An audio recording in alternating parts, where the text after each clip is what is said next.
سوريا والمغرب. المنتخب السوري اللي عمل كاس عرب انجازيه بالنسبه ليه يصطدم بالمغرب.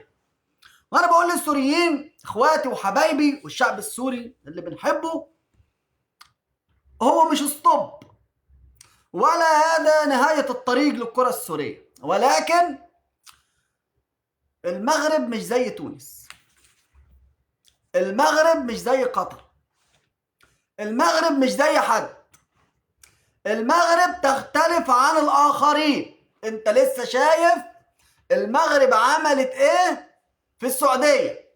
السعودية بس فكروا كده، يفكروا نفسهم ان اللعيبة اللي في الدوري السعودي الهلال وقوته، وماركوفيتش اللي بيجيب له 5 أهداف في الماتش، وبولو اللي عمال يصد، يفكر ان ده المنتخب، يفكر ان قوة الدوري السعودي والمحترفين هم دول الكرة السعودية أصبحت قوية.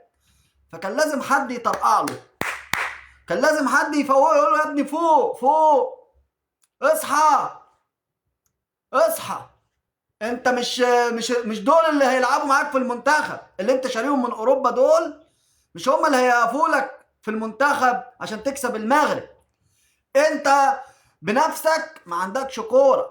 فبعد ما فاجوا، انتوا شفتوا اخواتي السوريين المغرب، فهنا مش عايز سوريا يجي لها احباط بعد الماتش، لا انتوا منتخب كويس، ولكن ده عايزينه ايه؟ نشوفه في تصفيات اسيا، في اسيا، في الوصول لكأس العالم.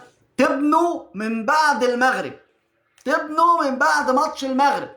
حب سوريا، ولكن ماتش صعب. طبعا عمر خريبيه شفناه بسم الله ما شاء الله خطف الاضواء، وانا بقول في دور المجموعات اقوى لاعب بعد يزن لاعب الاردن، يعني تاني اقوى لاعب في كأس العرب في دور المجموعات. جايب هدف، اجمل هدف في تاريخ يعني كأس العرب. الهدف قدام قطر، الوقت، التصويب، الكرة رايحة في حتة، هدف خرافي. يمكن لو في جايزة بوكشش ياخدها.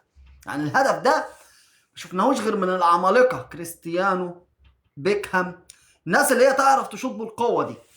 فبصراحة أظهر لاعب المنتخب السوري، عنده لاعب قوي. أنا مش عارف اللاعب ده إزاي يعني ما مش موجود في الأهلي والزمالك في مصر بصراحة. يعني هذا احنا قاعدين ما بنتفرجش على المنتخب السوري وأنا بقول المنتخب السوري بالقوة دي إزاي ما وصلش كأس عالم؟ يعني أنت كسبان قطر يا راجل، ده أنت كاسب قطر وتونس اللي في كأس العالم ما عرفوش يكسبوك، ازاي ما تعرفش تروح كاس عالم؟ تخيل انت المنتخب السوري بالحماس ده ما يلعبش حتى الادوار الاقصائيه، الادوار بتاع المرحله الثانيه في الملحق بتاع كاس العالم. يعني ما صعدش ان هو يوصل لكاس العالم، يوصل مباشر او حتى الملحق، ما لعبش التصفيات دي. انا بستغرب المنتخب ده، هل الظلم؟ ايه اسباب ان المنتخب ده، ولا الحضري اللي خربها؟ هو الحضري اللي كان ماسك، الحضري اللي بعد ما مصر طلعت امبارح خدوه في حلقه في المجلس وبيلعب مسابقه مع بركات، نتفرج على الضحك. رايحين تجيبوا الحضري، رايحين تجيبوا الحضري يمثل لكم وننزل لك مش عارف مين علمه، ده اللي كان واقف لكم الحارس اسمه مش عارف ايه علمه، وقفوا الحارس وانا شايف ان هو السبب. الحضري ده ادمه ناشف، هو السبب. انا بصراحه المنتخب السوري قدم كره مبهره، ولكن المغرب وطبعا احنا بنشجع المغرب ونحترم سوريا وشعب سوريا. عملت لنا مفاجاه حلوه في كاس العرب وقبلناها وفرحنا بالمفاجاه، وكنا محتاجين مفاجاه زي دي، وهي هذه كاس العرب، كاس المفاجات. مصر بتطلع، تونس بتطلع، قطر بتطلع، مفاجات، وانتوا اللي بداتوها وانتوا اللي عملتوها.